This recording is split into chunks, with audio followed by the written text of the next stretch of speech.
तर फक्त पुण्यातच नाही, राज्यभरात मुसळधार पाऊस आज झालेला आहे. त्याचा आढावा घेऊया टॉप 9 बातम्यांमधून.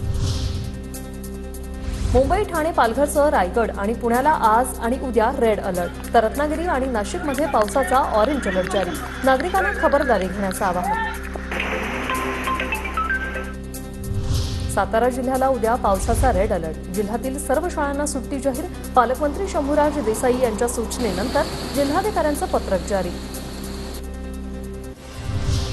विदर्भात गेल्या आठवड्याभरापासून पाऊस सुरू. 27 जुलैपर्यंत विदर्भात मुसळधार पावसाचा हवामान विभागाचा अंदाज. नागपूर विभागातील 6 जिल्ह्यात सरासरीपेक्षा 43% जास्त पाऊस.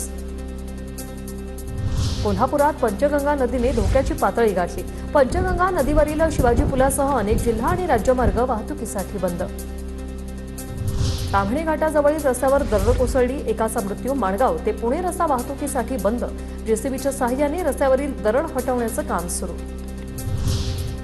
कल्याणमधील अशोकनगर परिसर झाला जलमय. वालधुनी नदी किनारी असलेल्या अशोकनगरमधील घरं पाण्याखाली. घरांमध्ये पाणी शिरल्यानं मोठं नुकसान.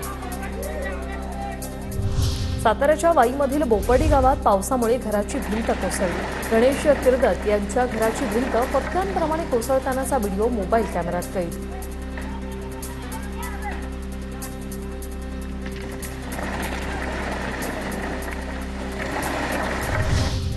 भिवंडीत मुसळधार पावसामुळे सखल भागात पाणी साचलं. भाजी मार्केट, कमला हॉटेल, कल्याण नाका परिसरात पाणी साचलं.